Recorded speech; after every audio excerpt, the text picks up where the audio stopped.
వాసుల రాక. ఓకేనా?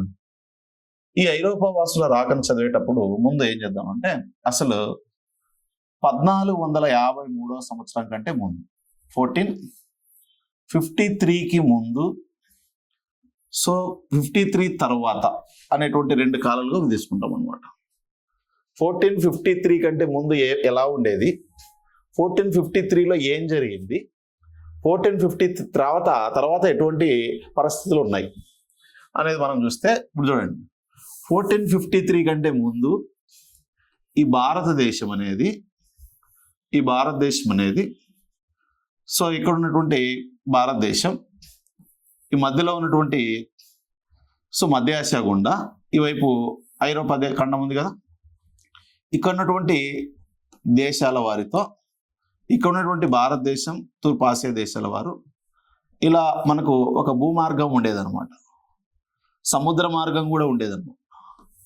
ఇలా ఒక భూమార్గం, రెండు సముద్ర మార్గాలు ఉండేవి. వీటి ద్వారా వాణిజ్యం అనేది ఒక రేంజ్లో జరుగుతూ ఉండేది బాగా. సో కాబట్టి ఇక్కడ భారతదేశంకి ఈ సైడ్ ఉన్నటువంటి ఐరోపా దేశాల వారికి జరిగేటువంటి వ్యాపారానికి మధ్య రూట్స్, ఇది ఒక ల్యాండ్ రూట్ అంటాం అనమాట, ఇది ఒక సీ రూట్ అంటాం అనమాట, ఇది ఒక సీ రూట్ అని చెప్తాం అనమాట. అంటే 3 మార్గాల ద్వారా తూర్పు ఆసియా దేశాలకు, ఐరోపా దేశాలకు, ఐరోపా ఖండంలో ఉన్నటువంటి దేశాలకు మధ్య వ్యాపారం జరిగేది. ఒక భూమార్గం, 2 సముద్ర మార్గాల ద్వారా. కానీ 99% వ్యాపారం కేవలం భూమార్గం ద్వారా జరిగింది. 1% మాత్రమే ఇక్కడ పూర్తి సముద్ర మార్గం అని చెప్పలేము మనం. కొంత భూమార్గం, కొంత సముద్ర మార్గం, కొంత భూమార్గం, కొంత సముద్ర మార్గం అలా ఉంటుంది. అంటే ఈ 2 రూట్ల ద్వారా జరిగే వ్యాపారం అనేది వ్యయ ప్రయాసాలతో కూడుకున్నది. అంటే మెజారిటీ ట్రేడ్ అనేది ఓన్లీ భూమార్గం ద్వారా అనేది జరిగేది. ఓకేనా? అలా మనం భూమార్గమే మెయిన్ ప్రధానమైనటువంటి అంశంగా చెప్తాం. సో అలా ఇక్కడ ఉన్నటువంటి వ్యాపారులు ఇక్కడ ఉన్నటువంటి దేశాలకు వెళ్ళి ఇక్కడ ఉన్నటువంటి వస్తువులను ఇక్కడికి తీసుకొచ్చి అమ్మేవారు.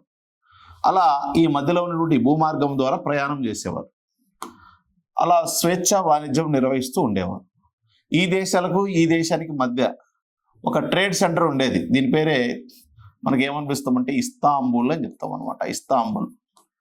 అలా ఎవరు అంటే ఈ ఏరియాలో ఉన్నటువంటి సో ఒక దేశమే మనకు ఇటలీ అని చెప్పొచ్చు అనమాట. ఈ ఇటలీ దేశంలో ఒకటి వెనీస్ నగరము, వెనీస్ అనేటువంటి ఒక నగరం ఉంటుంది. సో ఒకటి ఏంటంటే జినోవా అనేటువంటి ఒక నగరం ఉంటుంది. ఈ 2 నగరాలకు సంబంధించినటువంటి ట్రేడర్స్ ఎవరైతే ఉన్నారో సో వారు భారతదేశానికి ఈ రూట్లో ప్రయాణం చేసి భారతదేశంలో దొరికేటువంటి సుగంధ ద్రవ్యాలు, నెక్స్ట్ తర్వాత మస్లిన్ వస్త్రాలు, నెక్స్ట్ తర్వాత సుగంధ ద్రవ్యాలు, మస్లిన్ వస్త్రాలు, దంతపు వస్తువులు, ఈ 3టిని ఇక్కడి నుంచి సేకరించి సో ఈ రూట్లో ఓకేనా ఇక్కడికి తీసుకెళ్ళి ఈ ఐరోపా దేశాల వారికి అమ్మేవాళ్ళు అనమాట. అలా హ్యాపీగా జరుగుతుంది వ్యాపారం. ఓకేనా? కానీ ఈ 3 మార్గాల ద్వారా జరుగుతుంది వ్యాపారం. ఈ దేశాలకు సో ఉన్నటువంటి వ్యాపారం ఇది. ఈ వ్యాపారాన్ని నిర్వహిస్తున్నటువంటి వ్యక్తులే జినోవా ట్రేడర్స్.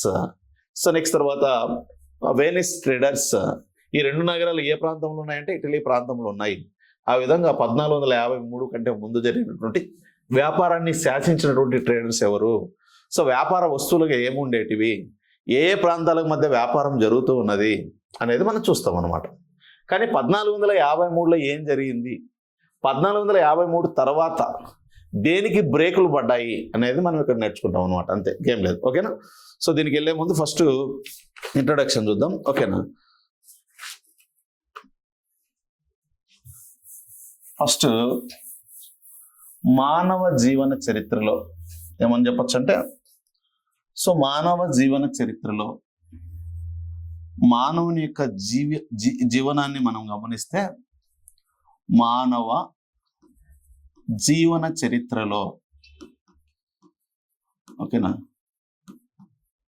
యునెస్కో అనేటువంటి సంస్థ, యుఎన్ఓ అనుబంధ సంస్థ అయినటువంటి యునెస్కో, ఓకేనా యునెస్కో సో ఏం చేసిందంటే 5 ముఖ్య సంఘటనలను గుర్తించింది అనమాట. ఎన్ని ముఖ్య సంఘటనలు గుర్తించింది? సో 5 ముఖ్య సంఘటనలను గుర్తించడం జరిగింది అన్నమాట. సో 5 ముఖ్య సంఘటనలు గుర్తించింది. ఏంటివి అంటే, ఒకటి మానవుడు అనేటువంటి వ్యక్తి సో ఏం కనుక్కున్నాడంటే చక్రమును కనుగొనడం అనమాట. చక్రమును కనుగొనడం, వీల్, దీన్ని మనం చక్రము అన్నమాట, లేదా సారే అని పిలుస్తాం అనమాట. చక్రమును కనుగొనడం. ఈ చక్రమే లేకపోతే మన జీవితమే లేదు. ఎందుకంటే ప్రతి దాంట్లో కూడా ఈ చక్రం లేకుండా అసలు రవాణా వ్యవస్థే ఉండదు. ఒకసారి ఊహించుకోండి మీరు, చక్రం లేని జీవితం మానవ జీవితమే కాదు. అసలు మానవుడు ఎంత బాగా అభివృద్ధి చెందడానికి కారణం ఈ చక్రమే. సో కానీ మానవుడు ఈ చక్రాన్ని ఎక్కడ ఉపయోగించాడు, ఏ యుగంలో దీన్ని రూపొందించడం జరిగింది, తయారు చేయడం జరిగిందంటే మీకు ఆలి ప్రీ హిస్టారిక్ పీరియడ్ చెప్పేటప్పుడు సో నవీన శిలాయ కాలంలో చక్రమును మానవుడు కనుగొన్నాడు అని చెప్పుకున్నాం. ఈ చక్రాన్ని ఉపయోగించి కుండలు కూడా తయారు చేశాడు, అందమైన కుండలు వచ్చాయి అని చెప్పారు. ఈ చక్రాలను ఉపయోగించే ఒక ప్రయాణ సాధనం తయారు చేయబడింది, అదే మనం బుల్లా కాట్ అని పిలుస్తాం అన్నమాట. తర్వాత ఆ ఎద్దుల బండే ఒక వాహనాలుగా అవతారం అయితే సో ఈ వాహనాలే హెవీ వెహికల్స్గా మార్పు చెందుతూ ఒక ప్లేస్ నుంచి ఒక ప్లేస్కి సరుకును రవాణా చేయడానికి ఉపయోగపడ్డాయి అన్నమాట. ఆ విధంగా రవాణా వ్యవస్థను శాసిస్తున్నటువంటి అంశం చక్రం. కాబట్టి ఈ చక్రం లేని జీవితమే కాదు అసలు. అంటే మానవ జీవనాన్ని చూడండి, ఇక్కడ మానవుని యొక్క జీవనాన్ని సమూలంగా మార్చినటువంటి అంశం ఏంటంటే చక్రంగా గుర్తించడం జరిగింది. ఎవరు? యునెస్కో అనేటువంటి యూనియన్ అనుబంధ సంస్థ దాన్ని గుర్తించడం జరిగింది. సో కాబట్టి ఒకవేళ మానవుడు చక్రాన్ని కనుగొనలేదనుకోండి, ఈ మానవుని జీవితం ఎలా ఉండేదో ఒకసారి ఊహించుకోండి. ఈ రవాణా వ్యవస్థ అభివృద్ధి చెందిండేది కాదు. సో ఇక్కడ మనుషులకు మధ్య అంతరం ఎక్కువగా ఉండేది. సో ఇంత డెవలప్ అయ్యేది కాదు అని. సో మన దేశమే కదండి, ప్రపంచవ్యాప్తంగా చెప్తున్నది. సో కాబట్టి మానవుని యొక్క జీవనాన్ని పూర్తిగా సమూలంగా మార్చివేసినటువంటి అంశం చక్రము అన్నమాట. ఓకేనా. నెక్స్ట్ రెండవది ఏంటంటే మానవ జీవనాన్ని మార్చడంలో కీలక పాత్ర పోయించినటువంటి రెండవ అంశం ఏదంటే నిప్పును కనుగొనడం అనమాట. మానవుడు దేన్ని కనుక్కున్నాడు? నిప్పును కనుగొన్నాడు అని. ఒక రాయిని రాపిడ్ చేసి ఏం చేశాడంటే నిప్పును ఫైర్ అనేది డెవలప్ అయింది అనమాట. సో ఆ విధంగా నిప్పును కనుగొనడం వల్ల ఏం చేశాడు, నిప్పును కనుగొనక ముందు అంటే ఇక్కడ యాక్చువల్గా మధ్యశిలాయ కాలంలో నిప్పును కనుగొనడం జరుగుతుంది. కానీ నిప్పును కనుగొనడానికంటే ముందు ఏం జరిగేదంటే మానవుడు పచ్చి మాంసాన్ని తినేవాడు అనమాట. అంటే సో అతనికి సెన్స్ అనేది ఉండేది కాదు. కానీ ఎప్పుడైతే ఈ యొక్క ఫైర్ కనుగొనడం జరిగిందో అతను వేటాడినటువంటి ఆహారాన్ని ఏం చేయడం మొదలుపెట్టాడు, కాల్చి తినడం ప్రారంభించాడు. సో ఎప్పుడైతే కాల్చి తినడం ప్రారంభించాడో అతనికి సెన్స్ అనేది స్టార్ట్ అయింది అనమాట. అంటే బుద్ధి అనేది, జ్ఞానం అనేది స్టార్ట్ అయిపోయింది అనమాట. అందుకే ఇక్కడ సో బుద్ధి కలిగినటువంటి మానవుడుగా, సెన్సిబుల్ మ్యాన్గా అవతారం ఎత్తాడనమాట. అలా అతనిలో ఆలోచన పరిజ్ఞానం అనేది డెవలప్ అవుతూ వచ్చింది. ఒకవేళ ఈ నిప్పే తెలియదు అనుకో మానవునికి, ఈ మానవుడు ఎలాంటి జీవనాన్ని కలిగి ఉండేవాడో గుర్తించండి. అందుకే మానవ జీవనంలో నిప్పు, ఫైర్ అనేది చాలా ఇంపార్టెంట్ అంశంగా యునెస్కో గుర్తించడం జరిగింది. ఓకేనా. నెక్స్ట్ తర్వాత సో మూడవది ఏంటంటే సో మూడవ అంశం మనకి ఏం చెప్పొచ్చు అంటే సో చంద్రమండలం మీద మానవుడు అడుగేయడం అన్నమాట. చంద్రమండలంపై మానవుడు అడుగు పెట్టడం. ఓకేనా. స్పేస్ లేక్ కూడా మానవుడు వెళ్ళిపోయాడు. ఓకేనా. నెక్స్ట్ తర్వాత నాలుగో అంశం ఏంటంటే సో అమెరికాను కనుగొనడం కూడా ఒక గొప్ప అంశమే అంట. సో అమెరికాను కనుగొనడం. నెక్స్ట్ తర్వాత ఐదో అంశం ఏంటంటే భారతదేశానికి సముద్ర మార్గమును కనుగొనడం. ఇది సో ఈ 5 రకాల అంశాలను ఎవరు గుర్తించడం జరిగిందంటే యునెస్కో గుర్తించడం జరిగింది అన్నమాట. అంటే ఇప్పుడు మనకు ఈ 5 అంశాల్లో ఏది కావాలి?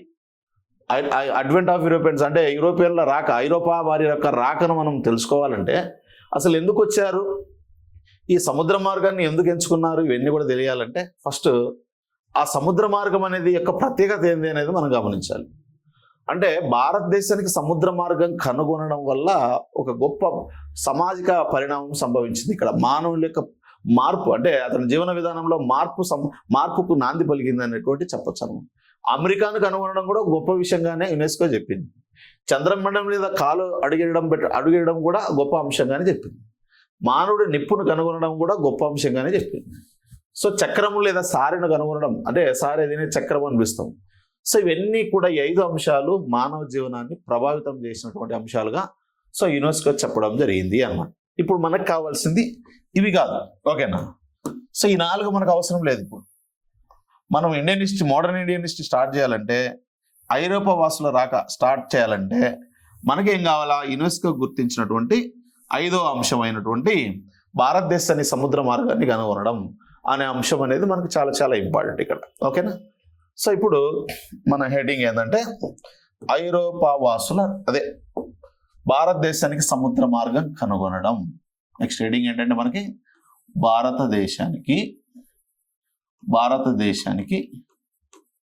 సముద్ర మార్గం కనుగొనడం.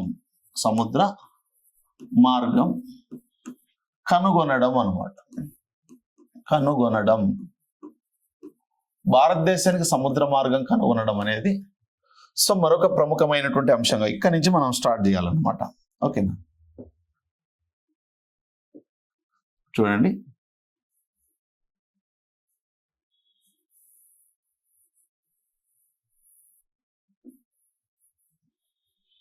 ఇది ఇండియా.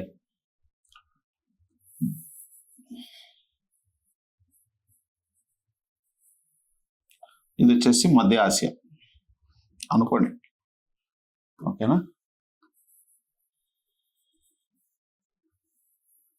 ఇది వచ్చేసి యూరప్.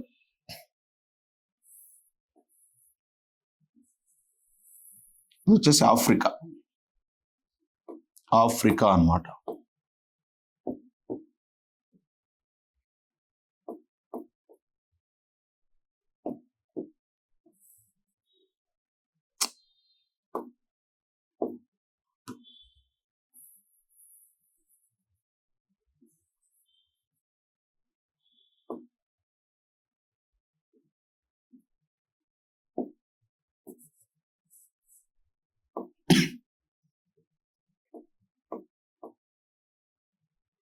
ఇక్కడ చూడండి, ఇది ఆఫ్రికా కదా. ఆఫ్రికా యొక్క భూభాగం, ఇక్కడ ఉన్నటువంటి మధ్య ఆసియా భూభాగం, ఇలా రెండు కలుస్తాయి అన్నమాట. ఇక్కడ దీన్ని ఏమనిపిస్తామంటే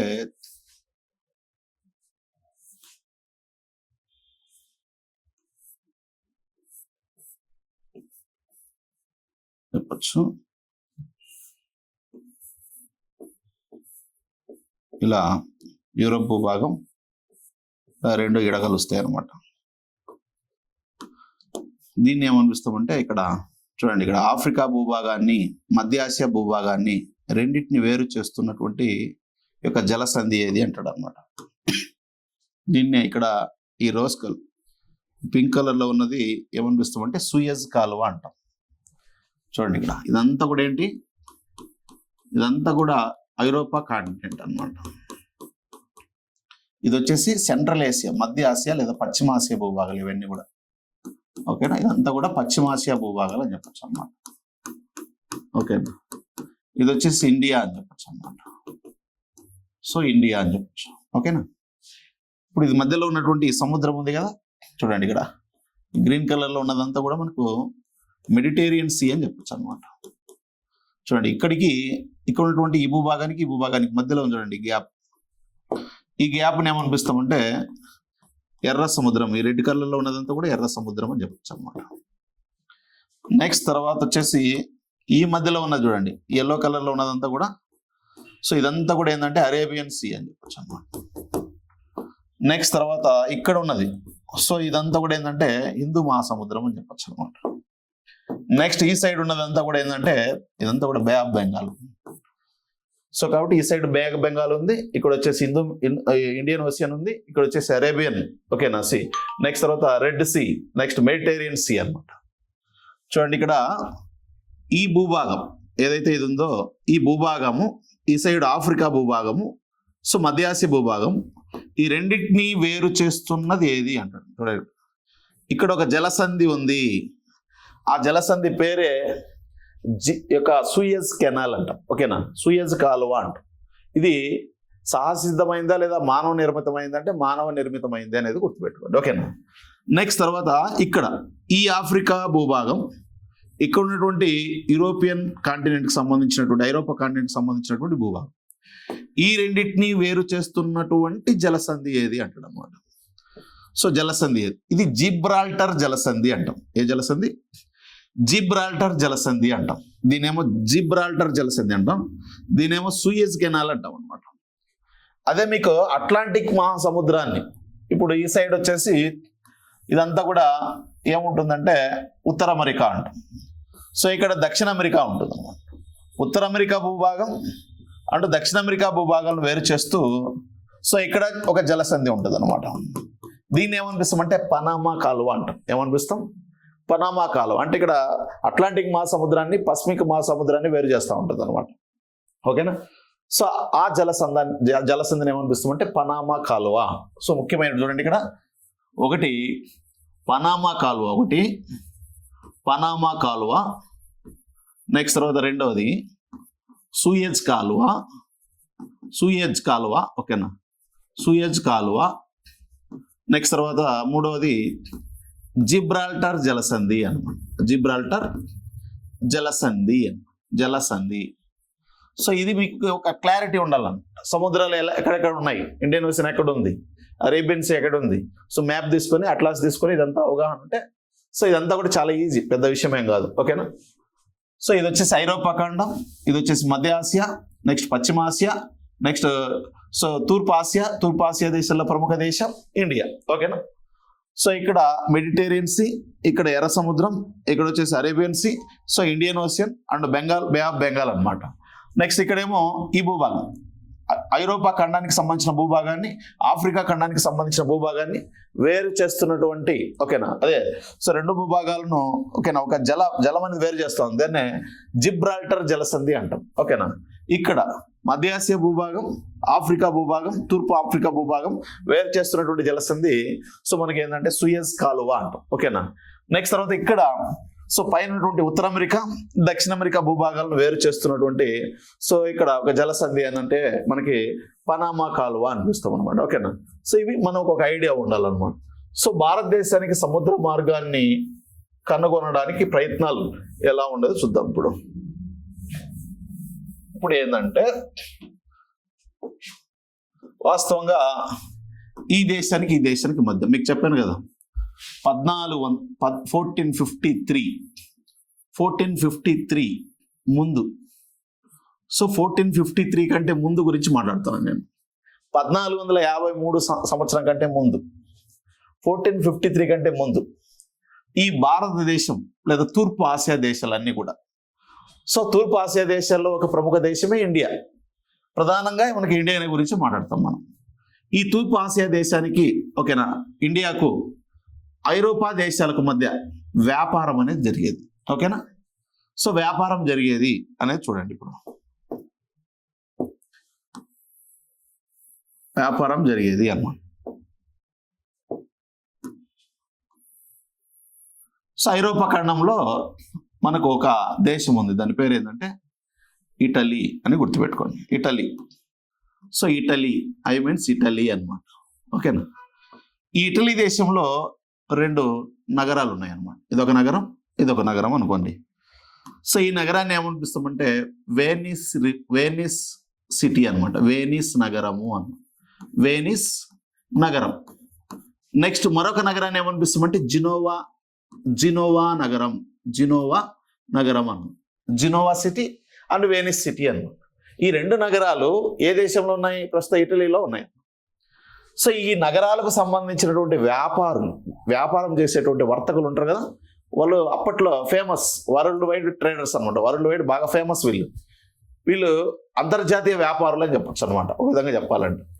సో వీరు ఈ వ్యాపారులు ఏం చేస్తారంటే ఈ ఇటలీనే కాకుండా France, next Spain, Portugal, next Netherland, so ఇలా అనేక ఐరోపా దేశాలకు సో ఎక్కడి నుంచి ఈ భారతదేశం నుంచి కొన్ని వస్తువులు తీసుకొచ్చి అమ్ముతూ ఉంటారు అనమాట.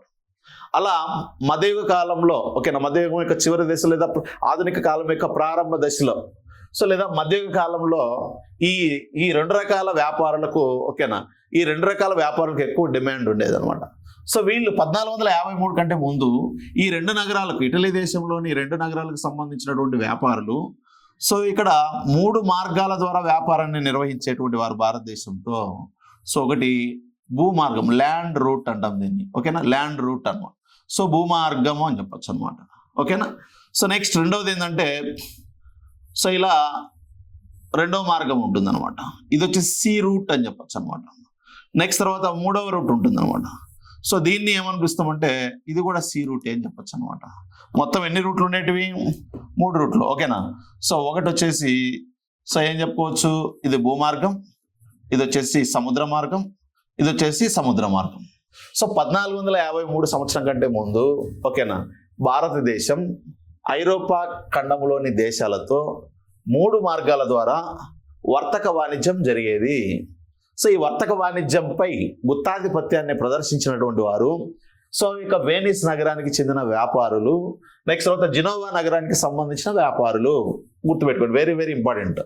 1453 కంటే ముందు ఏ నగర వర్తకులు, ఏ ప్రాంతపు వర్తకులు, సో ఈ 3 రూట్లలో మీకు చెప్పాను కదా, ఇక్కడ 3 రూట్లలో సో 1 భూమార్గం, 2 సముద్ర మార్గాలు. కానీ 2 సముద్ర మార్గాలు ఎక్కువగా యూజ్ చేసేవారు కాదు సార్. ఆల్రెడీ ఉన్నాయి కదా సార్ మళ్ళీ సముద్ర మార్గాలు, ఎందుకంటే ఇది పూర్తి స్థాయి సముద్ర మార్గాలు కాదన్నమాట, కొద్ది వ్యయ ప్రయాసాలతో కూడుకున్నటువంటి మార్గాలుగా చెప్పొచ్చు అన్నమాట. సో 99.9% ఏ మార్గం ద్వారా వ్యాపారం చేసేవారు అప్పట్లో 1453 కంటే ముందు? ఓన్లీ ల్యాండ్ రూట్ ద్వారా జరిగేది. ఆ మార్గాలు ఉన్నా కానీ యూజ్లెస్. ఓకేనా? పూర్తిగా యూజ్ చేసేటువంటి వారు కాదనేది గుర్తుపెట్టుకోండి అంతే. ఓకేనా? సో కానీ ఇక్కడ 1453 సంవత్సరం వరకు కూడా ఈ ఇద్దరు వ్యాపారులు, ఈ నగరాలకు సంబంధించినటువంటి వ్యాపారులు సో ఆ కాలంలో జరిగినటువంటి వ్యాపారాన్ని శాసించేటువంటి వారు. మరి ఏ వస్తువులు కొనుగోలు చేసేవారు, ఏ వస్తువులు ఇక్కడ తీసుకొచ్చేవారంటే ఇక్కడి నుంచి ఇండియా నుంచి లేదా తూర్పు ఆసియా దేశాల నుంచి ఏ వస్తువులను వీళ్ళు తీసుకొచ్చేటువంటి వారంటే, ఒకటి సుగంధ ద్రవ్యాలు అన్నమాట, స్పైసెస్ అంటాం, సుగంధ ద్రవ్యాలు అని గుర్తుపెట్టుకోండి. ఇది ఈ వస్తువులు అడుగుతాడు ఎగ్జామ్లో మనకి. 2 మస్లిన్ వస్త్రాలు అన్నమాట, మస్లిన్ వస్త్రాలు అని. నెక్స్ట్ 3వది దంతపు వస్తువులు అన్నమాట, దంతపు వస్తువులు. ఈ 3 రకాల వస్తువులు అండి.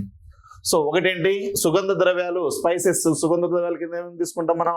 సో మిరియాలు, నెక్స్ట్ చెక్క, లవంగ, ఓకేనా, ఇవన్నీ కూడా తీసుకుంటాం. సో బిర్యానీలో వేసేటువంటి ఆ ప్యాకెట్లో ఉండేటివన్నీ కూడా మనం సుగంధ ద్రవ్యాలు అని చెప్తాం. సో ముఖ్యంగా మిరియాలను తీసుకుంటాం అనమాట. ఓకేనా? సుగంధ ద్రవ్యాలను, నెక్స్ట్ మస్లిన్ వస్త్రాలు, ఇవి చాలా మెత్తనైనటువంటి దుస్తులు అని చెప్పచ్చు అనమాట. మస్లిన్ వస్త్రాలు, దంతపు వస్తువులు, దంతాలతో తయారు చేయబడినటువంటి టూల్స్, వస్తువులు. ఈ 3 రకాల వస్తువులు ఈ ప్లేస్లో భారతదేశంలో ఎక్కువగా దొరికేటి అనమాట, లేదా తూర్పు ఆసియా దేశాల్లో ఎక్కువగా ఇవి దొరికేటి.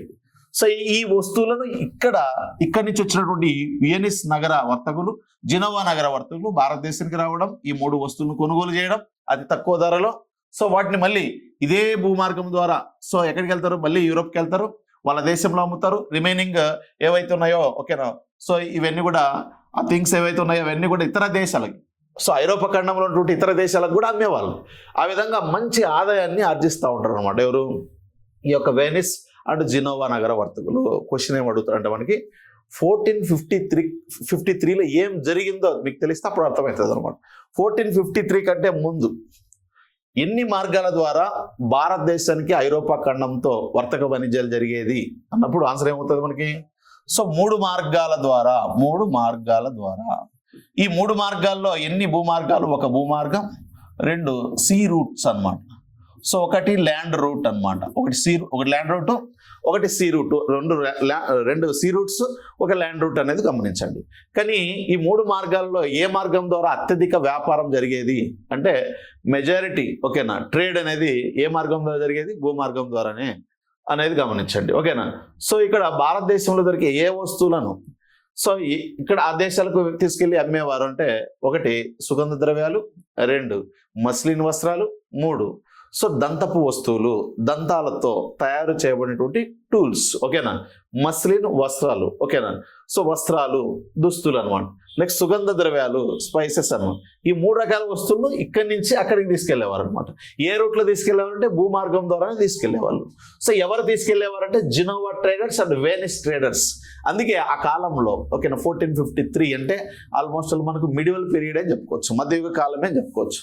సో ఈ మధ్యయుగ కాలంలో ఓకేనా, ఈ మధ్యయుగ కాలంలో ఈ దేశానికి జరుగుతున్నటువంటి వ్యాపారంపై గుత్తాధిపత్యాన్ని ప్రదర్శించినటువంటి వ్యక్తులు ఎవరంటే మనకు వెనిస్ వర్తకులు, జినోవా వర్తకులు అన్న. ఇవి మనకి ఇక్కడ ఇంపార్టెంట్ క్వశ్చన్లుగా చెప్పొచ్చు అనమాట. ఓకేనా? సో ఇప్పుడు 1453 కంటే ముందు. ఓకేనా? నెక్స్ట్ ఇప్పుడు ఏమైంది 1453లో ఏం జరిగిందో చూద్దాం.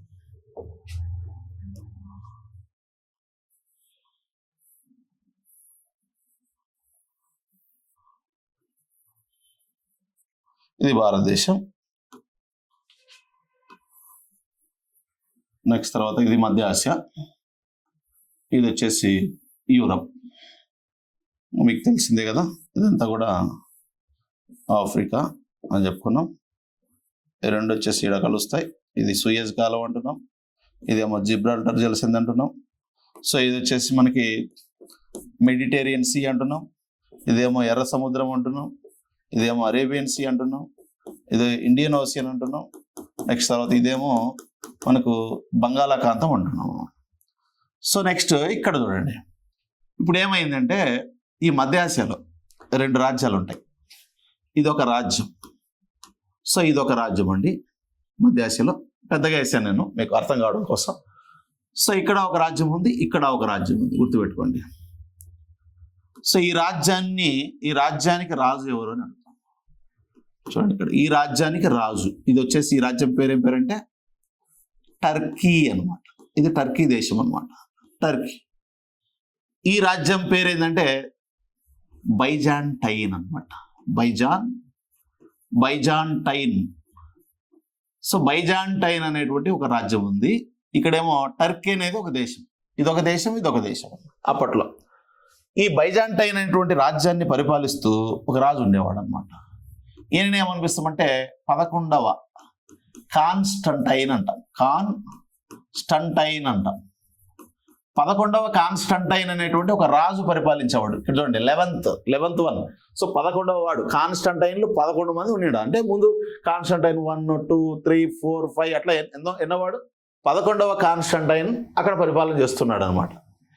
ఈ బైజాంటైన్ రాజ్యం ఉంది, ఇదంతా కూడా బైజాంటైన్ రాజ్యం. ఈ బైజాంటైన్ రాజ్యానికి రాజధాని ఏది అంటాడు అనమాట. ఓకేనా.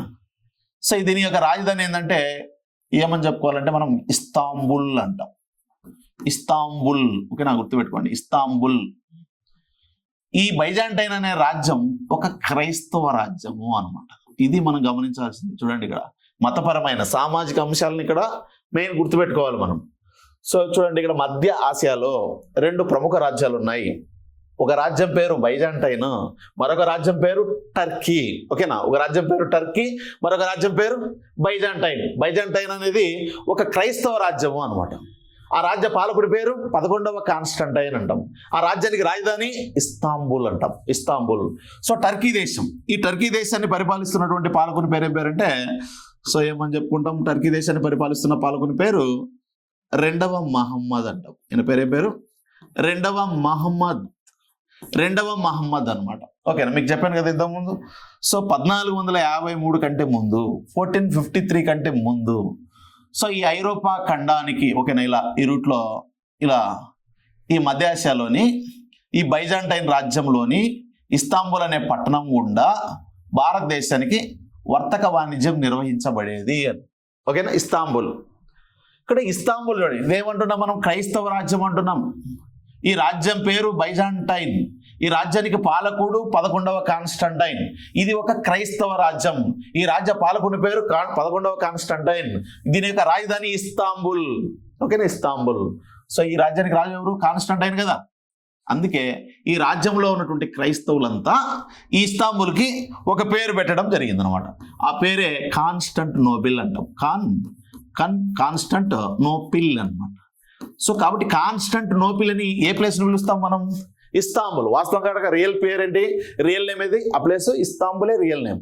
ఇస్తాంబుల్ అనేటువంటి ప్లేస్ను ఒక కాన్స్టంటైన్ అనేటువంటి ఒక రాజు పరిపాలించడం వల్ల ఆ రాజ్యం క్రైస్తవ రాజ్యం కావడం వల్ల ఆ రాజ్యంలోని క్రైస్తవులు ఆ రాజ్యపు రాజధానిని ఏమని పిలిచేవారు అంటే కాన్స్టంటినోపిల్ అని పిలిచేవారు. కాబట్టి ఇక్కడ మీకు క్లారిటీ వచ్చి ఉంటుంది. సరే, ఇస్తాంబుల్ అని కొన్ని బుక్కుల్లో ఉంటుంది, కాన్స్టంటినోపిల్ అంటే కొన్ని బుక్కుల్లో ఉంటుంది. ఏది సరి చదవాలి, 2 పేర్లు ఒకటేనా కాదా అనేటువంటి డౌట్ ఉంటుంది. సో ఇప్పుడు క్లారిటీ ఉంటుంది మీకు. ఓకేనా, అంటే ఈయన పేరిట ఇస్తాంబుల్ అనే పట్టణానికి ఆ పేరు వచ్చింది అనేది మీకు అర్థమై ఉంటుంది ఇప్పుడు. ఓకేనా. సో ఇప్పుడు ఏమైంది, సో ఈ రాజ్యం చూడండి, ఈ ఖండంలో ఉన్నటువంటి దేశాలకి ఈ భారతదేశంతో లేదా తూర్పు ఆసియా దేశాలతో ఇక్కడ ఇటలీ దేశానికి సంబంధించినటువంటి Geneva traders and so Venice traders ఈ దేశాలకు వచ్చి ఇక్కడ దొరికేటువంటి మస్లిన్ వస్త్రాలను, నెక్స్ట్ తర్వాత దంతపు వస్తువులను, సుగంధ ద్రవ్యాలను సో ఇక్కడ సంగ్రహించుకొని ఈ భూమార్గం ద్వారా సో ఇక్కడికి తీసుకెళ్లి ఈ దేశాలకు వ్యాపారం చేసేటువంటి వారు. కానీ వెళ్ళాలంటే, ఈ రూట్లో వెళ్ళాలంటే సో దేన్ని దాటుకొని వెళ్ళాలి? ఖచ్చితంగా ఇస్తాంబుల్ను దాటుకొని వెళ్ళాలన్నమాట. ఇస్తాంబుల్ అనేది అప్పుడు ఈ ప్రాంతాలకు మెయిన్ ట్రేడ్ సెంటర్గా ఉండేదన్నమాట, ప్రముఖ వాణిజ్య కేంద్రంగా ఉండేదన్నమాట. సో కాబట్టి ఒక కీ ప్లేస్ అని చెప్పొచ్చు అనమాట, ఏది? ఇస్తాంబుల్. కాబట్టి ఆ ఇస్తాంబుల్ మీద ఖచ్చితంగా చుట్టుపక్కల రాజులకు ఒక కన్నేసి ఉంటారు కదా, ఖచ్చితంగా దాన్ని ఆక్రమించాలనేటువంటి ఒక ఆలోచన ఉంటుంది కదా. ఎందుకంటే ఇప్పుడు ఈ రాజ్యాన్ని పరిపాలించే రెండవ మహమ్మద్ సో ఇక్కడ జరుగుతున్న వ్యాపారం గురించి తెలుసు అతనికి. అందుకే దీన్ని ఎలాగైనా సరే ఆక్రమించాలని ప్రయత్నం చేస్తాడనమాట. ఎవరు? రెండవ మహమ్మద్. ఆ విధంగా 1453 సంవత్సరంలో 1453లో, ఓకేనా, 1453లో టర్కీ పాలకుడైనటువంటి రెండవ మహమ్మద్, ఎవరు? టర్కీ పాలకుడైనటువంటి రెండవ మహమ్మద్ 1453 సంవత్సరంలో సో ఎవరి మీద దండయాత్ర చేశాడు? సో ఇక్కడ ఈయన మీద దండయాత్రకు వెళ్ళాడు. చూడండి, ఇక్కడ ఎవరి మీద దండయాత్రకు వెళ్ళాడు? 11వ కాన్స్టంటైన్ పై దాడి చేశాడు. ఆ విధంగా 1453 సంవత్సరంలో, ఓకేనా, ఎవరెవరికి యుద్ధం జరిగిందంటే రెండవ మహమ్మద్కి నెక్స్ట్ 11వ కాన్స్టంటైన్ అనేటువంటి ఇద్దరు వ్యక్తులకు మధ్య యుద్ధం జరిగింది. ఎక్కడంటే పెతీహ్ అనేటువంటి ప్రాంతం వద్ద జరిగింది అనమాట. పెతీహ్ అనేటువంటి ప్రాంతం వద్ద యుద్ధం జరిగింది. వెరీ వెరీ ఇంపార్టెంట్ అనమాట, ఓకేనా. సో యుద్ధం పేరు చూడండి, పెతీహ్ యుద్ధము అంటాం. సో పెతీహ్ యుద్ధము అంటాం, పెతీహ్ యుద్ధం, ఓకేనా. ఈ పెతీహ్ యుద్ధం అనేది జరుగుతుంది. ఎప్పుడు జరిగింది యుద్ధం? 1453లో. ఎవరెవరికి జరిగింది? రెండవ మహమ్మద్కి అండ్ ఆ యొక్క బైజాంటైన్ రాజ్య పాలకుడైనటువంటి ఈ యొక్క కాన్స్టంటైన్, 11వ కాన్స్టంటైన్కి మధ్య యుద్ధం జరిగింది అన్నమాట. ఈ యుద్ధానికి వచ్చిన పేరే పెతీహ్ యుద్ధం అంటాం. ఈ పెతీహ్ యుద్ధంలో రెండవ మహమ్మద్ యొక్క సైన్యాలకి నెక్స్ట్ కాన్స్టంటైన్ యొక్క సైన్యాలకు విపరీతంగా యుద్ధం జరుగుతుంది అనమాట. ఈ యుద్ధంలో పాపం 11వ కాన్స్టంటైన్ ఓడిపోతాడు, హతమార్చబడతాడు అనమాట. హతమార్చబడడంతో ఈ యొక్క బైజాంటైన్ రాజ్యం అనేది ఏ రాజ్యంలో కలిసిపోతుంది? ఈ యొక్క టర్కీలో కలిసిపోతుంది అనమాట. ఇదంతా కూడా ఒకటే రాజ్యం అనమాట. సో ఒకటే రాజ్యం కాబట్టి ఈ రాజు ఏం చేస్తాడు? ఎవరు? రెండవ మహమ్మద్. సో తన రాజధానిని ఎక్కడికి మార్చుకోవడం జరిగిందంటే, సో ఓకేనా, ఇప్పుడు ఇదంతా కూడా ఒకటే అయిపోయిందమ్మా. ఇప్పుడు బైజాంటైన్ రాజ్యం లేదు, ఓకేనా. ఆక్రమణ జరిగిపోయింది కాబట్టి, ఈ యుద్ధంలో ఓడిపోయాడు కాబట్టి ఇప్పుడు ఒకటే రాజ్యం అయిపోయింది. సో ఈ రాజ్యానికి రాజధాని ఏదంటే టర్కీ. దీని పేరేం పేరు? రాజ్యం పేరు టర్కీ అని. ఈ రాజ్య పాలకుని పేరు రెండవ మహమ్మద్ అని చెప్పచ్చు, రెండవ మహమ్మద్. సో ఈ రాజ్యం పేరు టర్కీ అనమాట. ఈ రాజ్యానికి రాజధాని ఏదంటే ఇప్పుడు ఇస్తాంబులే కదా. సో దీన్ని మనం ఏమనిపిస్తాం? ఇస్తాంబుల్ అంటాం. ఇస్తాంబుల్కి మరొక పేరే కాన్స్టంటినోపిల్ అని పిలుస్తాం, ఓకేనా. కాన్స్టంటినోపిల్ అనమాట, ఓకేనా. ఇప్పుడు వీళ్ళ చేతిలోకి వచ్చేసింది కదా. ఎవరు? ఇస్తాంబుల్ అనేది ఎవరి చేతిలోకి? ఒక ముస్లింల చేతిలోకి వచ్చింది. ముస్లిం రాజ్యంలోకి ఆధీనంలోకి వచ్చేసింది ఇస్తాంబుల్. అందుకే ఈ టర్కీ రాజ్యంలో ఉన్నటువంటి ఎవరైతే ముస్లింలు ఉన్నారో ఆ ముస్లింలు సో ఈ మధ్యలో ఉన్నటువంటి ఈ యొక్క ఇస్తాంబుల్ను అంటే కాన్స్టాంటినోపిల్ను ముస్లింలు ఏమని పిలిచారు అంటాడు అనమాట. ఈ కాన్స్టాంటినోపిల్ను ఈ ముస్లింలు ఏమని పిలిచారంటే ఇస్తాన్ తునియా అని పిలిచారనమాట. ఇస్తాన్ తునియా అనేటువంటి పేరుతో పిలిచారు అని గుర్తుపెట్టుకోండి. ఇస్తాన్ తునియా అని ఇస్తాంబుల్ ఎవరు పిలిచారంటే సో టర్కీ దేశంలో ఉన్నటువంటి ముస్లింలు పిలిచారు, ఓకేనా. అదే కాన్స్టాంటినోపిల్ అని ఇస్తాంబుల్ ఎవరు పిలిచారంటే సో అదే బైజాంటైన్ రాజ్యంలో ఉన్నటువంటి ఎవరైతే క్రైస్తవులు ఉన్నారో ఆ క్రైస్తవులు కాన్స్టాంటినోపిల్ను, ఓకేనా, ఇస్తాంబుల్ను కాన్స్టాంటినోపిల్ అని పిలిచారు. నెక్స్ట్ తర్వాత టర్కీ రాజ్యంలో ఉన్నటువంటి ముస్లింలు ప్రజలు సో యొక్క ఇస్తాంబుల్ను ఆక్రమించుకున్న తర్వాత దాన్ని ఏమని పిలిచారు? ఇస్తాన్ తునియా అని పిలిచారు. అంటే ఇప్పుడు ఇస్తాంబుల్ అన్న, ఇస్తాన్ తునియా అన్న, కాన్స్టాంటినోపిల్ అన్న ఒకటే అనేది అర్థం చేసుకోండి, ఓకేనా. సో ఇది మనకు 1453 సంవత్సరంలో జరిగిన యుద్ధం. మరి ఏంటి సార్ ఇది జరగడానికి, ఆ యుద్ధాన్ని వాళ్ళు రావడానికి ఏంటి కారణం అంటే సో మీకు ఇంతకుముందు చెప్పాను చూడండి, ఈ రూట్లో సో ఇంతకుముందు ఈ ఎవరైతే రెండవ మహమ్మద్ యొక్క ఆక్రమణ లేక ఆ భూభాగం లేదో అప్పుడు స్వేచ్ఛగా వాణిజ్యం జరిగేది, ఓకేనా, భూమార్గం ద్వారా. ఇప్పుడు ఆ ప్లేస్ ఈ రాజ్యంలో విలీనం కావడం వల్ల సో ఈయన కొన్ని రిస్ట్రిక్షన్స్ తీసుకొచ్చాడు వ్యాపార పరంగా. 1451 సంవత్సరంలో ఈ ఇస్తాంబుల్ను ఏం చేశాడు? సో బ్లాక్ చేసి పడేశాడు అనమాట. ఆ రూట్ ఎవరు ఈ దేశాల నుంచి రాకుండా, సో ఈ ప్లేస్ ఈ దేశాలకు వెళ్ళి వ్యాపారం చేసుకోకుండా ఈ రూట్ని ఏం చేశాడు, బ్లాక్ చేశాడు. చూడండి ఇక్కడ. సో ఇప్పుడు ఏమైపోయింది, బ్లాక్ చేశాడు, అడ్డుకున్నాడు అనమాట ఆ రాజ్యాన్ని. సో ఇప్పుడు ఆ బ్లాక్ చేశాడు. ఎప్పుడు జరిగింది ఇది? 1453లో జరిగినటువంటి ప్రతి యుద్ధం తర్వాతనే కదా జరిగింది. అందుకే 1453 సంవత్సరంలో ఈ ఇస్తాంబుల్ లేదా కాన్స్టాంటినోపుల్ని బ్లాక్ చేశాడు, ఆ రూట్ని దిగ్బంధించాడు అన్నమాట.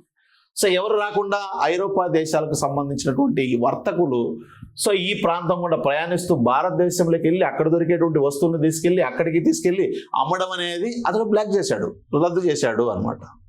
మరి ఏం చేయాలి సార్ అంటే, ఇక్కడ దొరికేటువంటి వస్తువులను ఇక్కడి వర్తకులు కానీ ఇక్కడి నుంచి తీసుకొచ్చి ఈ మార్కెట్లో అమ్మాలి అన్నమాట. ఈ మార్కెట్లో అమ్మాలి, వీడు చెప్పిన రేటుకే ఇక్కడున్న వర్తకులు ఇక్కడికి వచ్చి కొనుక్కొని వెళ్ళాలి. అంటే మధ్యలో ఉన్నవాడు ఆదాయం వస్తుందిగా, అందుకు ఆ రూట్ బ్లాక్ చేశాడు అనమాట. కాబట్టి వెంటనే ఈ రూట్ ఎప్పుడైతే బ్లాక్ చేశాడో ఈ దేశాలకు అన్నిటికీ ఏమి కొరత వచ్చింది. అప్పటి వరకు హ్యాపీగా ఎటువంటి కొరత లేదు. దేని నుంచి ఏం కొరత లేదు? ఒకటి, వాళ్ళకి కావాల్సినటువంటి సుగంధ ద్రవ్యాలు దొరికేవి, సుగంధ ద్రవ్యాలు బాగా ఫుల్గా దొరికేటివి ఎప్పుడు 1453 కంటే ముందు. రెండు, వాళ్ళకి కావాల్సినటువంటి దంతపు వస్తువులన్నీ కూడా సో ఎక్కువగా తక్కువ ధరలో ఎక్కువ సంఖ్యలో దొరికేటివి. నెక్స్ట్ మస్లిన్ వస్త్రాలు కూడా బాగా దొరికేటివి. ఇవన్నీ కూడా ఏమైపోయినాయి, ఈ రూట్ బ్లాక్ చేయడం వల్ల పూర్తిగా కొరత వచ్చేసింది అనమాట. సో ఇవి దొరకడం తక్కువైపోయింది అనమాట. కాబట్టి ఆ వస్తువులకు డిమాండ్ బాగా పెరిగిపోయింది అనమాట. సో కాబట్టి ఆ డిమాండ్ తగ్గించాలి, కొరతను అధిగమించాలి అంటే ఒకే మార్గం. సో ఎలాగైనా సరే పూర్తి స్థాయి సముద్ర మార్గాన్ని కనుగొనాలి భారతదేశానికి అని ప్రయత్నం స్టార్ట్ అవుతుంది అనమాట. సరే ఎందుకు సరే ఈ వస్తువులు లేకపోతే వాళ్ళు బతకలేరా? సో ఎందుకు అంత నీడ్ అవి అంటే ఏం లేదు. ఇవన్నీ కూడా ఈ యూరోపియన్ కంట్రీస్ అన్ని కూడా ఏంటంటే శీతల దేశాలు అంటాం. ఎక్కువగా చలి ఎక్కువగా ఉంటుంది అక్కడ, వాళ్ళు ఎక్కువగా నాన్ వెజ్ తింటారు. ఓకేనా? సో నాన్ వెజ్ తిన్నప్పుడు తిన్నది అరగాలంటే ఏం చేయాలి, స్పైసెస్ యూజ్ చేయాలి అనమాట. ఆ స్పైసెస్ ఎక్కువగా ఎక్కడ దొరుకుతాయి అంటే భారతదేశంలో ఉన్నటువంటి కేరళ, సుగంధ ద్రవ్యాల రాష్ట్రంగా దీన్ని పేర్కొంటాం మనం. సో కేరళని పేర్కొంటాం కాబట్టి సో ఈ ప్లేస్లో ఓకేనా, సో అక్కడే దొరుకుతాయని వాళ్ళకు కూడా తెలియదు, మొత్తానికి భారతదేశంలో దొరుకుతాయని భావించేవాళ్ళు అనమాట. సో కాబట్టి అలా మనకు సుగంధ ద్రవ్యాలు చాలా వాళ్ళ జీవితంలో కీలక పాత్ర పోషించేవి అనమాట. ఓకేనా? ఇప్పుడు వాళ్ళ వస్తువులు మనం యూజ్ చేసుకుంటాం, పచ్చిమిర్చి కానీ లేకపోతే పొగాకు కానీ. సో మనం చెడిపోయేటన్నీ ఇప్పుడు వాడుతున్నాం ఎక్కువగా, కానీ ఒకప్పుడు మన వస్తువులు వాళ్ళు వాడారు అనమాట. సో ఈ వస్తువుల కోసం డిమాండ్ ఎక్కువగా ఉండేది అనమాట. కానీ ఆ వస్తువులు సో వాటి కోసం చూడండి 1453 సంవత్సరంలో ఎప్పుడైతే ఈ రూట్ బ్లాక్ చేశాడో సో వాళ్ళకి ఎక్కువగా అదే మనం కూడా బిర్యానీలో ఎక్కువగా యూజ్ చేస్తూ ఉంటాం కదా స్పైసెస్, అవి లేకుండా బిర్యానీ చేయగలమా? చేయలేము. ఓకేనా? సో కాబట్టి ఎందుకంటే ఈ యొక్క మసాలా కానీ అవన్నీ కూడా బాగా తొందరగా డైజెస్ట్ కావాలంటే ఈ స్పైసెస్ చాలా యూజ్ అవుతాయి అనమాట. ఆ స్పైసెస్ లేకుండా మనం చేసినా కానీ వేస్ట్ అనమాట. సో కాబట్టి అక్కడ ఎక్కువగా సుగంధ ద్రవ్యాలను యూజ్ చేసేవారు, దంతపు వస్తువులకు డిమాండ్ ఉండేది, చలి ప్రదేశాలు కాబట్టి. సో ఇక్కడ మంచిగా ఉన్ని వస్త్రాలు కాబట్టి ఇవి ఓకేనా, సో చలికి తక్కువగా తట్టుకునే దానికోసం ఆ వస్త్రాలు కావాలి. సో కాబట్టి ఇవన్నీ కూడా కొరత ఏర్పడినాయి, దీంతో వీళ్ళకి ఇబ్బందులు ఎక్కువైపోయాయి అనమాట. సో కాబట్టి ఎలాగైనా సరే ఈ వస్తువుల కొరతను అధిగమించాలి అనేటువంటి ఒక ఆలోచన ఒక దేశానికి వచ్చిందనమాట. సో ఐరోపా ఖండంలో ఆ దేశమే ఏదంటే పోర్చుగల్ అనమాట. ఓకేనా? ఆ విధంగా పోర్చుగల్ దేశానికి సంబంధించినటువంటి వారు ఎలాగైనా సరే భారతదేశానికి సముద్ర మార్గాన్ని కనుగొనాలని సో ప్రయత్నం చేసిన మొదటి దేశంగా చరిత్రలో నిలిచిపోయింది అనమాట. ఓకేనా? సో వాస్తవంగా అది అప్పట్లో అంత రిచ్ కంట్రీనా అంటే కాదు. ఓకేనా? ఒక పెద్ద దేశమేనే చెప్పుకోవచ్చు, ఒక చిన్న దేశమే, చాలా ఆర్థికంగా అంత వెనక స్ట్రాంగ్ ఉన్నటువంటి దేశం కూడా కాదు. సో అదే భారతదేశంలో రాజ్యస్థాపన చేయకపోవడానికి కూడా ఒక కారణం అని చెప్తాం మనం ఫైనల్గా. సో ఈ విధంగా మనకు 1453 కంటే ముందు ఏం చెప్పాను నేను, 1453 కంటే ముందు ఈ తూర్పు ఆసియా దేశాలు, భారతదేశము, ఐరోపా ఖండాల వారితో 3 మార్గాల ద్వారా వర్తక వాణిజ్యం జరిగేది. అలా ఈ జరిగేటువంటి మార్గం 3 మార్గాల ద్వారా జరిగేది. ఓకేనా? ఎటువంటి వస్తువులు తీసుకెళ్లేవారు, ఎవరు తీసుకెళ్లేవారు, సో ఏ రూట్లో తీసుకెళ్లేవారు, ఆ ప్రాంతాలకు ఈ ప్రాంతాలకు మధ్య వర్తక కేంద్రంగా ఏముండేది. ఓకేనా? అలా ప్రశాంతంగా జరుగుతున్నటువంటి వ్యాపారానికి ఎప్పుడు బ్రేకులు పడ్డాయంటే 1453లో. అసలు ఎలా బ్రేకులు పడ్డాయంటే మధ్యాసియాలోకి వెళ్ళినట్లయితే మధ్యాసియాలో 2 రాజ్యాలు ఉన్నాయి. ఈ 2 రాజ్యాల్లో ఒకటి క్రైస్తవ రాజ్యం, ఒకటేమో ఇస్లాం రాజ్యం. ఇస్లాం రాజ్యాన్ని పరిపాలిస్తూ 2వ మహమ్మద్ ఉన్నాడు. క్రైస్తవ రాజ్యాన్ని పరిపాలిస్తూ 11వ కాన్స్టంటైన్ ఉన్నాడు. 11వ కాన్స్టంటైన్ రాజ్యపు రాజధాని ఇస్తాంబుల్. ఇస్తాంబుల్ను అక్కడున్న ప్రజలు, క్రైస్తవ ప్రజలు ఏమని పిలిచారంటే కాన్స్టంటినోపుల్ అని పిలిచారు తన రాజు పేరిట. సో ఇక్కడ ఉన్నటువంటి ఈ విధంగా మనకు అలా వెళ్తూ ఉంది. కానీ ఈ ఈ యొక్క రాజ్యం ఏది బైజాంటైన్ రాజ్యం గుండానే ఒక భూమార్గం అనేది ఉంది భారతదేశానికి, ఐరోపా ఖండాల వారికి. ఓకేనా. సో ఆ వ్యాపారం యొక్క ఆ ప్లేస్ యొక్క ప్రాధాన్యతను గుర్తించినటువంటి టర్కీ పాలకుడు 2వ మహమ్మద్ ఆ రాజ్యం మీద దండయాత్ర చేసి ఆ రాజ్యపు రాజు 11వ కాన్స్టంటైన్ ఓడించి 1453 సంవత్సరంలో పెతిహ్ యుద్ధంలో అతన్ని హతమార్చి ఆ యొక్క బైజాంటైన్ రాజ్యాన్ని తన రాజ్యంలో విలీనం చేసుకోవడం జరిగింది అని. అలా విలీనం చేసుకోవడమే కాకుండా తన రాజ్యానికి రాజధానిగా, టర్కీకి రాజధానిగా ఇస్తాంబుల్ను ప్రకటించాడు. ఈ ఇస్తాంబుల్ను ఇక్కడ ఉన్నటువంటి రాజ్యంలో ఉన్నటువంటి ముస్లిం ఏమని పిలవడం మొదలుపెట్టారంటే ఇస్తాన్ తునియా అనే పేరుతో పిలవడం మొదలుపెట్టారు. కాబట్టి ఇప్పటి వరకు ఆ యొక్క ఇస్తాంబుల్ అనేది బైజాంటైన్ రాజ్యంలో ఉండేది. ఇప్పుడు వచ్చేసి 2వ మహమ్మద్ యొక్క రాజ్యంలో అంతర్భాగమైంది. కాబట్టి ఇతను ఏం చేశాడు, ఇక్కడ ఈ ప్రాంతం గుండా జరిగేటువంటి వ్యాపారాన్ని అడ్డుకోవాలనుకున్నాడు. ఓకేనా.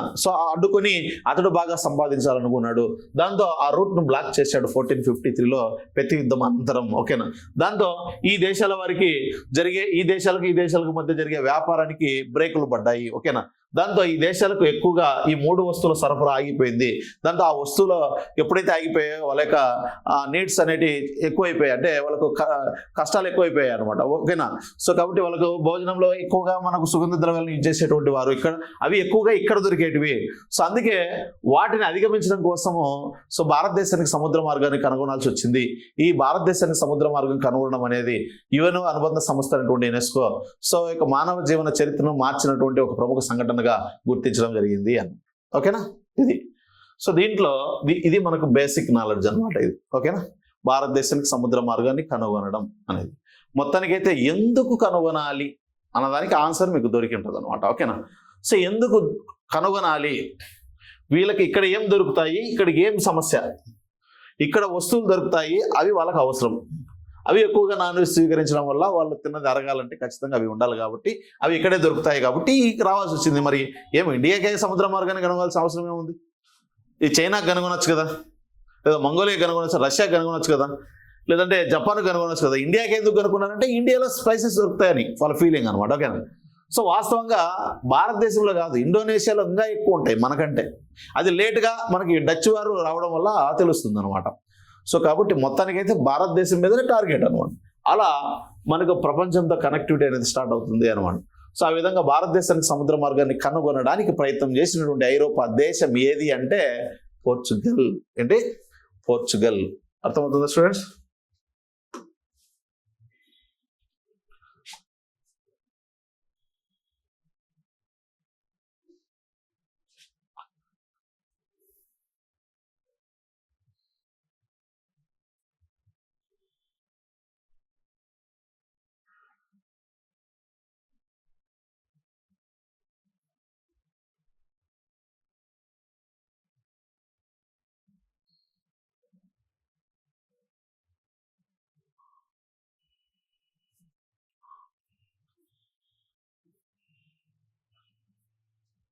ఓకే అండి.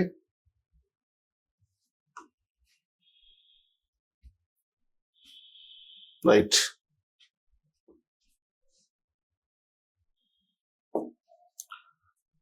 మీ కామెంట్స్ ఇవన్నీ నేనేం స్పందించనండి, నేను పెద్ద పట్టించుకోను. ఓకేనా. పట్టించుకొని ఫీల్ అయ్యేది ఉండదు, పొగడతలకు లొంగిపోయేది ఏమి ఉండదు. ఓకేనా. ఎందుకంటే నేనేం కొత్తగా చెప్పట్లేదు ఈ ఫీల్డ్లో. ఓకేనా. 10 years నుంచి టీచ్ చేస్తున్నాను నేను, కాబట్టి అట్లా ఏమి ఉండదు. నేను ఎలా చెప్తానో అలానే చెప్తా. నువ్వు చెప్పానని నేను మారను. ఓకేనా. ఈ డైరెక్టర్ చెప్పానని కూడా మారను. నేను ఇంతే. ఓకేనా. నాకు ఏదొచ్చో అది చెప్పేస్తాను అంతే. ఓకేనా. అట్లా ఏమి ఉండవు. అర్థమవుతుందా? క్లాస్ నోట్స్ మీరు రన్నింగ్ నోట్స్ మళ్ళీ నోట్స్ తీసుకొని ఇవన్నీ ఏమి ఉండదు. క్లాస్లో చెప్తాను, అదే మీరు నీట్గా నోట్స్ రాసుకొని అదే బాగా ఎగ్జామ్ ప్రిపేర్ కండి, సరిపోతుంది. ఓకేనా. అది ఇక్కడ ఏమేమి ఇంపార్టెంట్ బిట్లు వచ్చినా చూసుకోండి ఒకసారి. పెతిహ్ యుద్ధం గురించి చెప్పాము. ఇస్తాంబుల్, కాన్స్టాంటినోపుల్, ఇస్తాంతునియా, కాన్స్టాంటినోపుల్ అని ఎవరన్నారు, ఇస్తాంతునియా అని ఎవరన్నారు, ప్రతి యుద్ధం ఎవరెవరికి మధ్య జరిగింది, ఏ రెండు రాజ్యాల పేర్లేంటి, ఆ రాజ్యం యొక్క ప్రత్యేకత, ఈ రాజ్యం యొక్క ప్రత్యేకత, వారికి వీరికి మధ్య జరిగిన యుద్ధం ఏంది, ఆ రాజ్య పాలకుడు ఎవరు, ఈ రాజ్య పాలకుడు ఎవరు, అక్కడ ఏ రాజ్యం క్రైస్తవ రాజ్యం, ఇదేమో ఇస్లాం సామ్రాజ్యం, వీళ్ళిద్దరికి మధ్య ఎందుకు యుద్ధం జరిగిందంటే ఆ వర్తక వాణిజ్య పరంగా బాగా స్ట్రాంగ్ ఉంది కాబట్టి దాన్ని ఆక్రమించాలని ఇతనికి దుర్బుద్ధి పుట్టింది. ఇతనే ఆ రాజ్యం మీద దాడి చేశాడు, యుద్ధం జరిగింది. ఆ యుద్ధ ఫలితంగా ఆ ప్లేస్ దీనిలో విలీనం అయిపోయింది. దానివల్ల ఆ రూట్ అనేది బ్లాక్ చేయబడింది. ఓకేనా? బ్లాక్ చేయడం వల్ల ఇక్కడ నుంచి అక్కడికి సప్లై అయ్యేటువంటి వస్తువులు కొరత ఏర్పడింది ఆ దేశాల వరకు. ఆ దేశాలకు అవి నీడ్ కాబట్టి వాటిని ఎలాగైనా సరే ఇక్కడ భారతదేశంలోనే దొరుకుతాయి కాబట్టి భారతదేశానికి ఎలాగైనా భూమార్గం ద్వారా కాకపోయినా కానీ సముద్ర మార్గం ద్వారా భారతదేశానికి చేరాలి, అక్కడ దొరికేటువంటి వస్తువులను స్వీకరించాలి అని చెప్పేసి ఫిక్స్ అయిపోతారు అనమాట. ఓకేనా? అలా ప్రయత్నం చేసేటువంటి మొదటి వారు ఎవరంటే పోర్చుగీస్ వారు. గుర్తుపెట్టుకోండి, పోర్చుగీస్ వారు. ఇది ఇంట్రడక్షన్ అనమాట. ఓకేనా? ఇప్పుడు మనకు రియల్గా ఎవరు భారతదేశానికి సముద్ర మార్గాన్ని కనుగొనడానికి ప్రయత్నం చేసినటువంటి వారు ఎవరో చూద్దాం.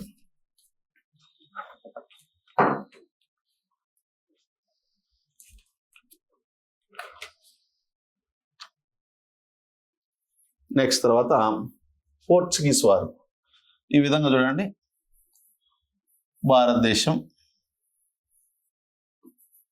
భారతదేశానికి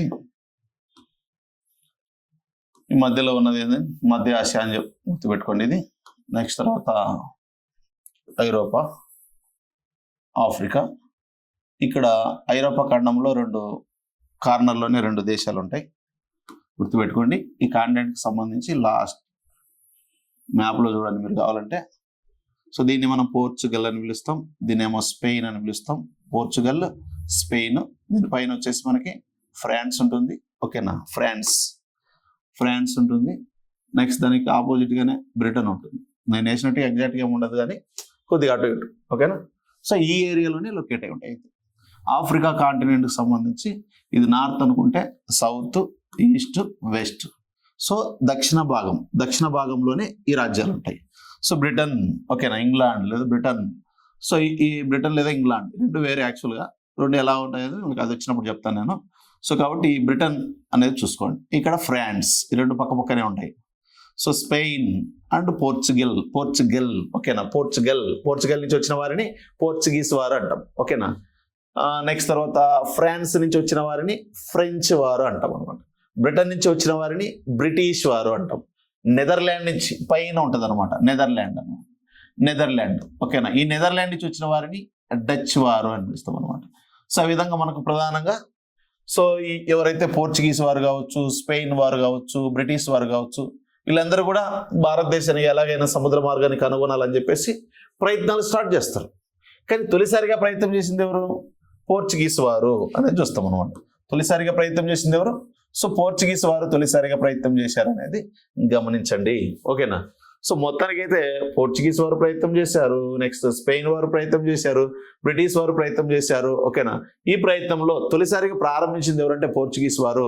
భారతదేశానికి సీ రూట్ ను కనుగొనడంలో సక్సెస్ అయిన వారు కూడా ఎవరంటే పోర్చుగీస్ వారు అని చెప్పొచ్చు అనమాట. మరి ఎలా ప్రయత్నం చేశారు ఏంటి అనేది నెక్స్ట్ మన టాపిక్స్. యాక్చువల్గా ఈ ఐరోపా వాసుల రాక దగ్గర మనకి ఎవరెవరి గురించి నేర్చుకోవాలంటే, ఒకటి పోర్చుగీస్ వారు గురించి నేర్చుకోవాలన్నమాట. పోర్చుగీస్ వారు. నెక్స్ట్ రెండవది డచ్ వారు అన్నమాట. నెక్స్ట్ 3 బ్రిటిష్ వారు అన్నమాట. బ్రిటిష్ వారు తర్వాత డేనిష్ వారు అన్నమాట. నెక్స్ట్ తర్వాత ఫ్రెంచ్ వారు అని చెప్పచ్చు అన్నమాట. ఫ్రెంచ్ వారు అన్న. ఇలా మనకు 5 చూడండి. First French, Danish, British, Dutch, Portuguese. వీళ్ళే మనం యూరోపియన్స్గా చెప్తాం అనమాట. మరి వీళ్ళు ఏ దేశాల నుంచి వచ్చారు? ఫస్ట్ చూడండి, పోర్చుగల్. ఎక్కడ ఉంది భౌగోళికంగా? మ్యాప్లో చూడండి. ఇక్కడ యూరోపియన్ క్యాండిడేట్ తీసుకున్నప్పుడు ఈ డౌన్లో, ఓకేనా, ఈ కింద బాటంలో ఉంటుంది అనమాట. చూడండి, మీరు మ్యాప్ తీసుకొని చదవండి. ఏదైనా సరే చదివేటప్పుడు బొమ్మల రూపంలో, ఓకేనా, మ్యాప్ను ముందర పెట్టుకొని చదివితే అది చాలా ఈజీగా ఎక్కేస్తుంది అనమాట. అలా కాకుండా మ్యాటర్ని పెట్టుకొని చదువుతూ కూర్చున్నారంటే ఇంకా జీవితాంతం చదువుతూనే ఉంటాం మనం. ఓకేనా?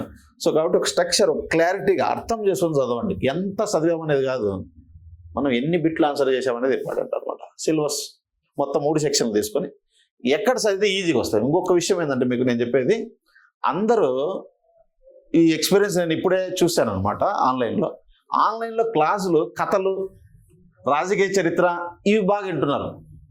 ఏదైతే అడ్మినిస్ట్రేషన్ కానీ, ఆర్థిక వ్యవస్థ కానీ, సమాజం, మతం, భాష, వాస్తుశిల్పం ఇవి ఎవరు వినట్లే. కానీ మీరు చూడండి, రేపు ఎగ్జామ్లు అవే వస్తాయి. ఓకేనా?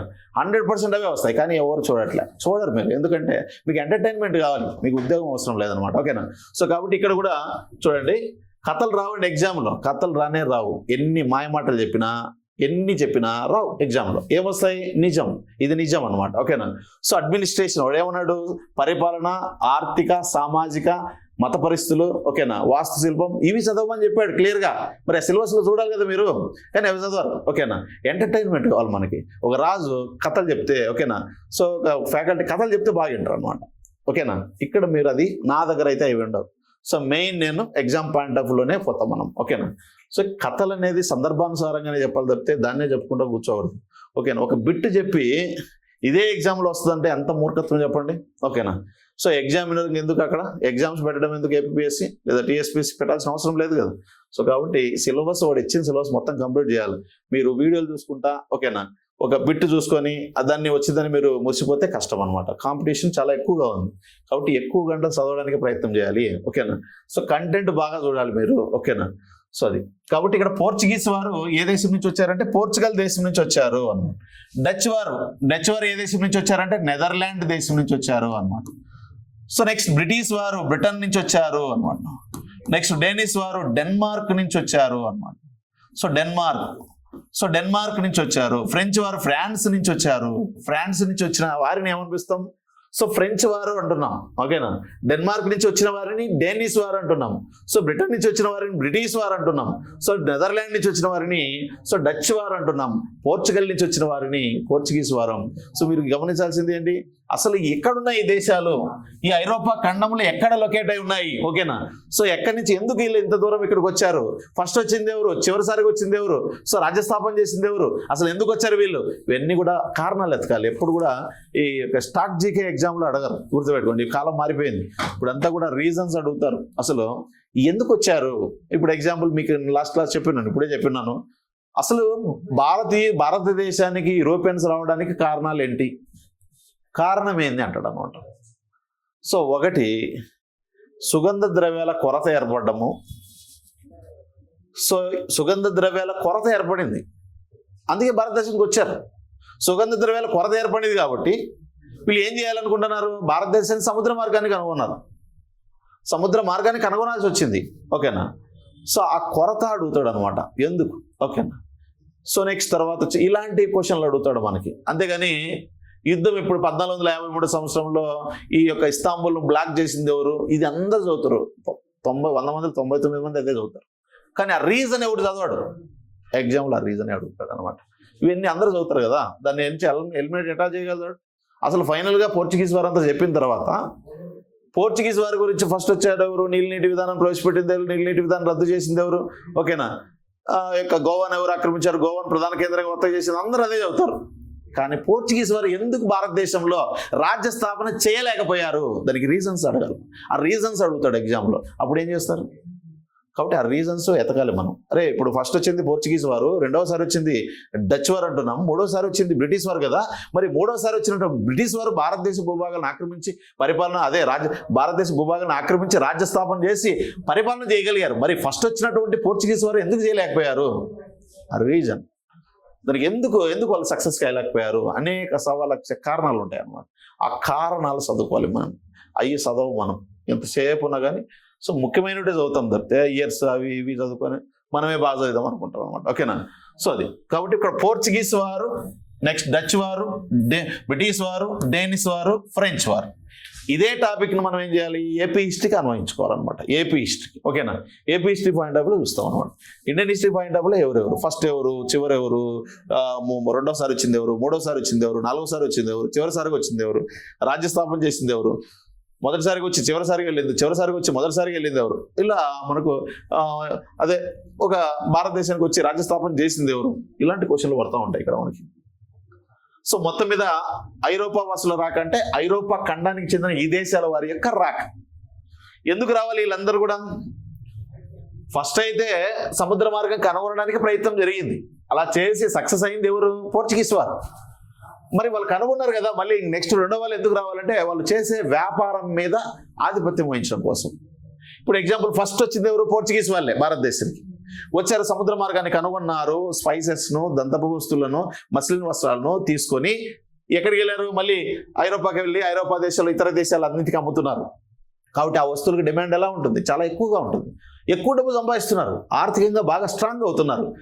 సో ఇప్పుడు మనం పక్కింటి వాడు బాగా సంపాదిస్తుంటే మనకు కూడా కూల్ అనమాట, ఎలాగైనా సరే మనం కూడా సంపాదించాలని చెప్పేసి. అలాగే వాడు యూరోపియన్ కాంటినెంట్లో పోర్చుగీస్ వారు కొద్దిగా డెవలప్ అవుతూ ఉంటారు. దాన్ని చూసి డచ్ వారు రావడం మొదలు పెట్టారు. డచ్ వారు సక్సెస్ అయ్యి బాగా డబ్బు సంపాదిస్తూ ఉంటారు. వాళ్ళని చూసి అరే మనం పోదాం భారతదేశానికి అని చెప్పేసి బ్రిటిష్ వారు రావడం మొదలు పెడతారు. వాళ్ళని చూసి డైనిష్ వారు రావడం మొదలు పెడతారు. వాళ్ళని చూసి ఫ్రెంచ్ వారు రావడం వచ్చిన వాళ్ళందరూ కూడా ఏమవుతుంది, ఇక్కడ జరిగేటువంటి వస్తువులు తీసుకొని మళ్ళీ ఇక్కడికి తీసుకెళ్లి అమ్మడం అనేటువంటి వ్యాపారంలో వీళ్ళకి పోటీ ఎక్కువ అవుతుంది. పోటీ ఎక్కువ కావడం వల్ల వీళ్ళల్లో వ్యాపారం చేసుకుందామని వచ్చి సైలెంట్ అయిపోయిన వాళ్ళు కూడా ఉంటారు అనమాట. ఇక్కడికి వచ్చి వీళ్ళ మధ్య పెళ్లి సంబంధాలు జరిగి బంధువులైన వాళ్ళు కూడా ఉంటారు అనమాట. సో ఇక్కడికి వచ్చి బద్ధ శత్రువులుగా మారిన వాళ్ళు కూడా ఉంటారు అనమాట. సో ఇక్కడికి వచ్చి ఇంకొక ప్రాంతానికి వెళ్ళిన వారు ఉంటారు అనమాట. ఇలా అనేక కారణాలు అనమాట. సో ఫైనల్గా వీళ్ళందరిలో వీళ్ళిద్దరికీ పోటీ పడుతుంది అనమాట. ఎవరిద్దరికి? ఇలా పోర్చుగీస్ వారికి ఈ యొక్క ఫ్రెంచ్ వారికి మధ్య పోటీ జరుగుతుంది అనమాట. వీళ్ళు కానీ డల్ అయిపోతారు అనమాట. ఈ ఇద్దరికి మధ్య జరిగినటువంటి యుద్ధాలే మనకు ఆంగ్లో కర్ణాటక యుద్ధాలు. ఈ ఆంగ్లో కర్ణాటక యుద్ధాలతోనే స్టార్ట్ అవుతుంది ఓకేనా వార్, ఓకేనా, యుద్ధ సంగ్రామం అనేది స్టార్ట్ అవుతుంది అనమాట. ఈ యుద్ధంలో ఫైనల్గా విజయం సాధించింది ఎవరంటే బ్రిటిష్ వారు. ఈ బ్రిటిష్ వారు సో తమ తోటి వ్యాపారులతో యుద్ధం చేసి వాళ్ళని ఇక్కడి నుంచి తరిమి కొట్టిన తర్వాత స్థానిక పాలకుల మీద యుద్ధం చేసి స్థానిక పాలకుల యొక్క ఆధీనంలో ఉన్న భూములను ఆక్రమించి పరిపాలన చేయడం మొదలు పెడతారు. వాళ్ళ యొక్క పరిపాలనకు వ్యతిరేకంగా ఉద్యమాలు వస్తాయి. ఈ ఉద్యమాల ఫలితంగానే సో మనకు ఫైనల్గా భారతదేశ జాతీయ ఉద్యమం కూడా జరుగుతుంది. ఫస్ట్ యొక్క జమీందారులు, గిరిజనులు, రైతులు, సన్యాసులు, సిపాయిలను చూసి మొత్తం భారత జాతీయ ఉద్యమం చేస్తుంది. ఇవన్నీ కూడా వెళ్తాం మనం అలా, ఓకేనా. సో ఫైనల్గా అయితే ఇక్కడ వీళ్ళందరి గురించి మనం నేర్చుకోవాలనేది అర్థమైంది. ఓకే, ఇప్పుడు పోర్చుగీస్ వారి గురించి మాట్లాడదాం.